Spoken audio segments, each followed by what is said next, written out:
this is Marissa Rex again. This is my second video log from the ASCA 2013 conference.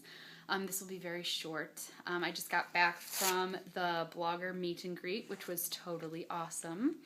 So I had a chance to talk to other bloggers, but then also to people who read blogs. So that was really, really cool to connect with everyone. I am really exhausted. We had a lot of really awesome sessions today, and I have so much information in my brain, and then just getting to meet everyone, and the energy is so high, and then you just kind of like crash at the end of the day. So it's only about, I think, like 9:15 or something, and I feel like it's like 2 in the morning, and I'm really not looking forward to my 8.5-hour drive tomorrow. So we'll see how it goes. I may not have a video log number 3, probably not. And if I do, it's probably not going to have a lot of really great content, so we'll see what happens. But anyway, so basically what happened for me at the conference today, I attended 3 different sessions, I believe, if I can even remember at this point in the day. I learned about, what did I learn about? Oh my gosh. All right, now I think I can remember everything that I did today. I have just been really low energy the past few days just because I've been kind of having information overload, I think, which is great. It's awesome, but it's also very tiring. Having that class last week, I think, really added to it. And so I'm just trying to find a way to keep all this information in my brain and not completely panic and feel overwhelmed. Anyway, so some of the memorable things from today. One session was about how to work with parents. And so I'm sure many of you know what it feels like to have a parent come in and ask for help, or a parent come in and complain that the school is doing nothing to help their child. And so you have to find ways of helping the student and helping the family. And it can be really difficult sometimes. And so one of the big things that I learned about that was working with the parent where they are, so not giving them a bunch of strategies if they're not even admitting that there's even a problem. Also helping them understand why their child is acting the way that they are, especially if there are issues at home, power struggles, those kinds of things, and helping them understand with theory, I guess, how the child is, or why they're doing what they're doing. And also using visuals and props and different things that will help the information stick in the parent's brain. I think that was really helpful. And one activity that I really liked, they had where you'd pull a rubber band and have you on one side and the student on the other, and basically saying that I will not snap it at you. Do you trust me?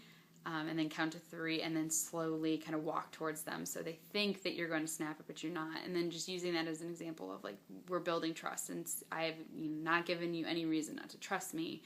And so, this is just an example of that, and kind of it gives you a more hands-on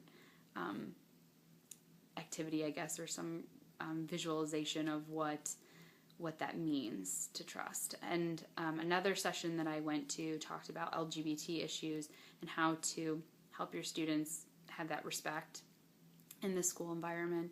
And so we had different scenarios, and I thought that was a really helpful part of the presentation. And so, what would you do if a bunch of girls were talking about someone having 2 dads, and that student was in the group, and they kind of had a little discussion, and then they went back to playing. Do you intervene, or what do you do? And or just for those who are kind of not conforming to typical gender roles, what does that mean? And I think a big thing to think about is we often line students up by boys and girls, and that can be very painful for some kids, or can make it really difficult.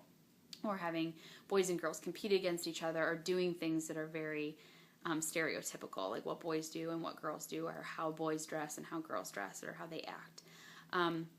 And I think it's just really important to address those, that we're the adults in the building, and if we see places where kids are being called names, or if they're being treated differently, or situations just come up, we need to be there to help deal with it and help protect those students.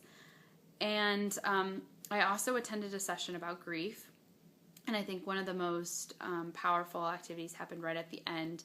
It was circle sharing. And so they drew a circle and had lines coming out of it.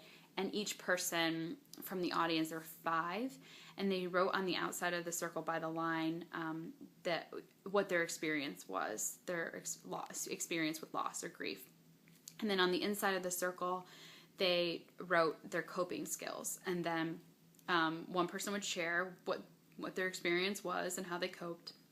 And then when they were finished, they drew a line to the next person who they wanted to talk. And so they did it until all the experiences have been shared, and you see the lines and basically showing how connected everybody is, and that everybody experiences grief differently, or they may have different situations, but we all are connected, and that we all experience loss in some way.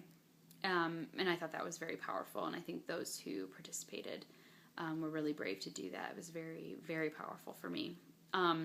Overall, it's been a really great day. I got to sightsee a little bit, so I think that kind of brought up an interesting idea, or kind of an example to give with students, how sometimes trying something new can be really uncomfortable. And this is an example, like being in a big city.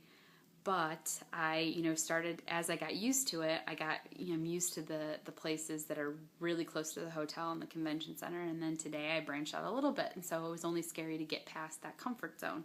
And so as you get used to something, it gets easier. And so trying new things isn't always that bad. It gets easier. I think that's kind of a good way to think about it. I was thinking about that as I was going out on my own. I was very proud of myself, going to some of these things that I wanted to see, and doing that, taking that initiative.